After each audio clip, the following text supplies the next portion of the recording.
Good morning बच्चों। आज हम एक नया चैप्टर स्टार्ट करने वाले हैं जिसका नेम है अमाइन। ठीक है। अभी पहले अमाइन है वो dyes industries as well as जो ड्रग्स मेडिसिन बनाने की फार्मास्यूटिकल इंडस्ट्रीज है, फाइबर बनाने की इंडस्ट्रीज है, उसके अंदर ये अमाइन कंपाउंड जो है वो अमाइन फंक्शनल ग्रुप वाले जो कंपाउंड है वो एज अ इंटरमीडिएट की तरह यूज होते हैं। ठीक है। जो क्वार्टनरी अमोनियम सॉल्ट है वो इस सर्फेक्टेंट की तरह यूज होता है। यही चैप्टर के अंदर हम डाइजोनियम सॉल्ट के बारे में स्टडी करने वाले हैं। ठीक है। तो ये भी एक डाइज बनाने के लिए इंटरमीडिएट ऑर्गेनिक कंपाउंड की तरह क्या होता है, यूज होता है। ठीक है।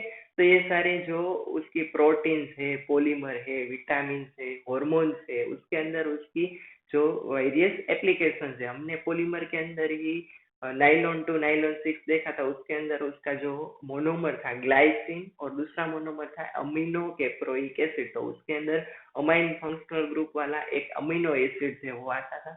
तो ये जो सारे फंक्शनल ग्रुप वाले जो कंपाउंड है अमाइन ग्रुप वाले, उसकी कई सारी ऐसी वाइड एप्लीकेशन है। ठीक है। अब ये बनता है कैसे, आपको पता है, उसकी डेफिनेशन हम स्टडी करने वाले हैं। अमोनिया है, अमोनिया का जो हाइड्रोजन का रिप्लेसमेंट है वो एक या दो या फिर तीन अल्काइल या फिर एराइल ग्रुप से करते हैं। तब जाके जो ऑर्गेनिक फंक्शनल ग्रुप वाला कंपाउंड बनता है उसको हम क्या बोलेंगे, अमाइन बोलेंगे। ठीक है। तो ये तो हो गई अमाइन की डेफिनेशन। इसके बाद अमाइन का स्ट्रक्चर के बारे में थोड़ा पढ़ लेते हैं। ठीक है। तो स्ट्रक्चर अमाइन का कैसा होगा, आपको पता है कि नाइट्रोजन है, उसके साथ एक अल्काइल ग्रुप, दूसरा अल्काइल ग्रुप, तीसरा अल्काइल ग्रुप, से फॉर एग्जांपल ऐसे तीन अल्काइल ग्रुप है वो अटैच हुए हैं। यहाँ पे नाइट्रोजन के ऊपर नॉन बॉन्डिंग इलेक्ट्रॉन की पेयर है या फिर अनसेड इलेक्ट्रॉन की पेयर है वो पड़ी हुई है। इसकी वजह से जो यहाँ पे जो हाइब्रिडाइजेशन है ये कौन सा होता है, sp3 हाइब्रिडाइजेशन। अमोनिया का मोलेक्यूल की तरह ही अमाइन का मोलेक्यूल है, ये भी ट्राईवेलेंट है और एक वैलेंसी है वो यहाँ पे नॉन बॉन्डिंग इलेक्ट्रॉन पेयर के फॉर्म में पड़ी हुई है। ठीक है। sp3 हाइब्रिडाइजेशन होता है और यहाँ पे नाइट्रोजन और अल्काइल ग्रुप के बीच में और कार्बन और हाइड्रोजन के बीच में सिग्मा बॉन्ड क्या होते हैं, प्रेजेंट होते हैं।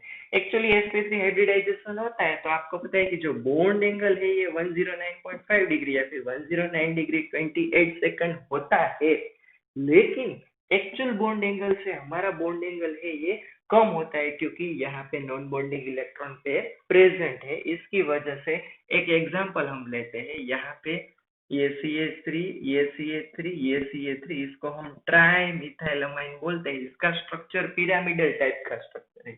ये दोनों के बीच का जो बॉन्ड एंगल है ये 108 डिग्री है। ठीक है। मतलब 109.5 डिग्री से लेस होता है। ये आपने केमिकल बॉन्डिंग एंड मोलिकुलर जो स्ट्रक्चर है उसके बारे में 11th का स्टैंडर्ड के अंदर ये चैप्टर देखा था। उसके अंदर ये देखा था कि भाई ये नॉन बॉन्डिंग इलेक्ट्रॉन पेयर की वजह से जो हाइब्रिडाइजेशन का एक्चुअल एंगल होता है उससे थोड़ा कम एंगल वाला जो कंपाउंड है वो उसका स्ट्रक्चर है वो होता है। इसका जो स्ट्रक्चर है पिरामिडल टाइप का स्ट्रक्चर है। ठीक है।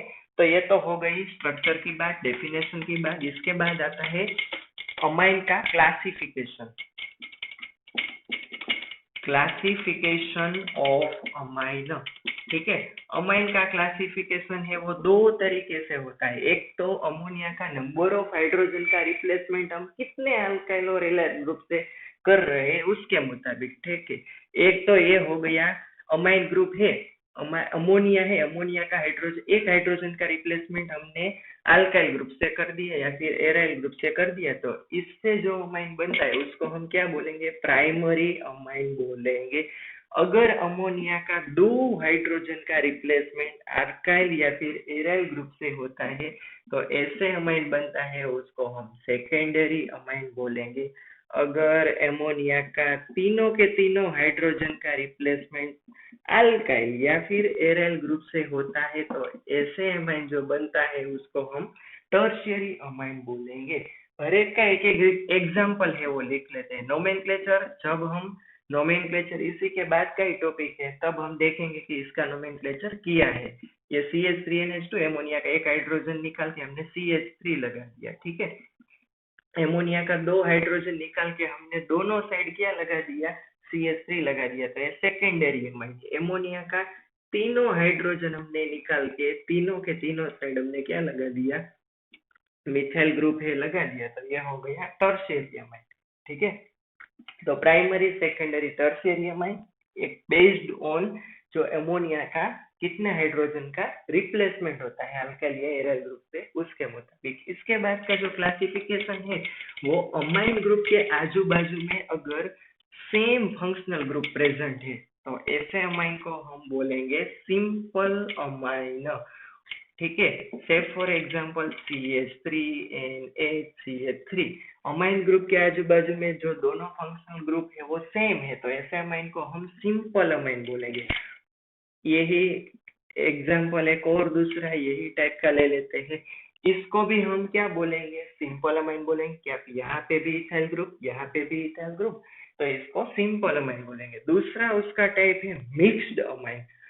अगर यहाँ पे सिंपल फंक्शनल ग्रुप है तो मिक्स्ड अमाइन होता है, यहाँ पे अमाइन जो फंक्शनल ग्रुप है उसके आजू बाजू में डिफरेंट क्या होंगे, अल्काइल ग्रुप है वो प्रेजेंट होंगे। यहाँ पे मिथाइल और यहाँ पे इथाइल।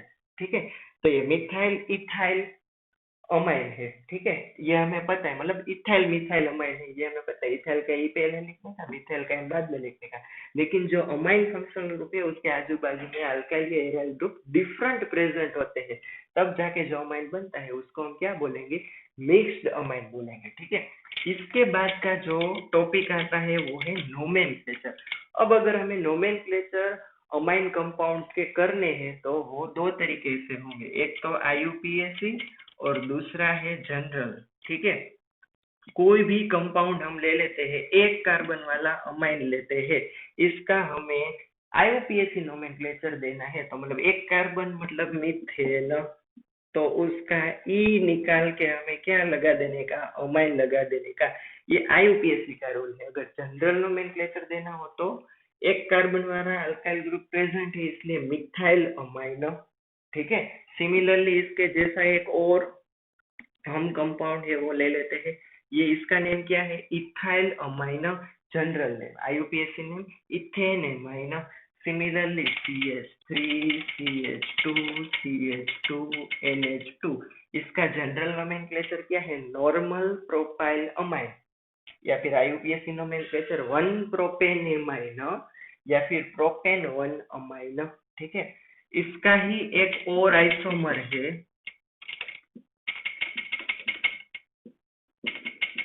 प्रोपेन 2 अमाइन, ये उसका IUPAC नोमेनक्लेचर है या फिर जनरल नोमेनक्लेचर आइसोप्रोपाइल अमाइन। ठीक है, अगर सेकेंडरी या फिर टर्शियरी अमाइन आता है तो उसका नोमेनक्लेचर हमें कैसे करना है, वो पहले हमें क्या करना है, इन डेप्थ स्टडी करना है। ठीक है, से फॉर एग्जांपल यही सेकेंडरी अमाइन है, सिंपल अमाइन सेकेंडरी अमाइन। ठीक है, तो इसमें पता है डाई मिथाइल अमाइन, ये उसका general nomenclature. IUPAC nomenclature N methyl methane amine.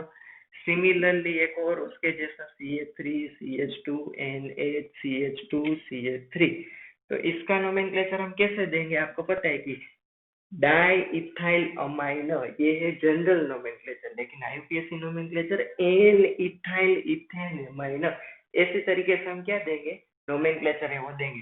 अगर कोई टर्शियरी अमाइन है वो आता है तो उसका हम नोमेनक्लेचर कैसे देंगे, CH2 CH2 CH2 CH3, तो N N di ethyl butyl amine, ये उसका जनरल नोमेनक्लेचर। या फिर IUPAC नोमेनक्लेचर देना हो तो N N di ethyl butane 1 amine, क्योंकि हमें पता है कि 3 कार्बन से ऑनवर्ड्स हमें क्या नंबरिंग देनी शुरू करनी पड़ेगी अगर हम IUPAC नोमेनक्लेचर दे रहे हैं तब। ठीक है, अगर कोई एरोमेटिक आता है तो उसके अंदर हमें क्या करना है, ये बेंजीन है उसके ऊपर NH2 है तो उसका नेम है एनिलीन। लेकिन अगर बेंजीन हम लिखते हैं तो बेंजीन का ई निकाल के हम क्या लगा देंगे उसके बाजू में अमाइन, मतलब बेंजीन अमाइन ऐसे। ठीक है, और हमें एरोमेटिक कंपाउंड के नोमेनक्लेचर है वो लिखने हो तो यहाँ पे NH2 यहाँ पे CH3, इसका नाम इतना हो तो हम एनिलीन बोलते हैं। लेकिन यहाँ पे 2 नंबर के कार्बन के ऊपर मिथाइल ग्रुप प्रेजेंट है इसलिए उसको 2 मिथाइल एनिलीन बोलते हैं। कॉमन नेम है उसका ऑर्थोटोल्यूडीन, ठीक है। सिमिलरली यहाँ पे NH2 है और यहाँ पे है Br, ठीक है। तो इसका हम क्या बोलेंगे, 4 ब्रोमो एनिलीन और पेरा ब्रोमो एनिलीन है, ये उसका जनरल नेम है, वो बोलेंगे, ठीक है। एक और एग्जांपल है वो ले लेते हैं एरोमेटिक का ही। इसको हम क्या बोलेंगे, N N di methyl aniline, ठीक है। तो ऐसे सेकेंडरी या फिर टर्शियरी एरोमेटिक हो या फिर एलिफेटिक हो, तो इसका ऐसे नोमेनक्लेचर है वो करते हैं। अगर एक से ज्यादा बार अमाइन है वो आता है, NH2 आता है, तब कैसे नोमेनक्लेचर है वो करना है, CH2 CH2 NH2 NH2। तो यहाँ पे हमें जो दो कार्बन है, मतलब इथेन, लेकिन उसका ई नहीं निकालना है, एक नंबर के कार्बन के ऊपर और दूसरे नंबर के कार्बन के ऊपर दो बार अमाइन है, मतलब इथेन 1,2 डाई अमाइन, ठीक है। और हमने पॉलीमर पढ़ा था तब एक ऐसा एग्जांपल देखा था, हेक्सामिथिलीन डाई अमाइन।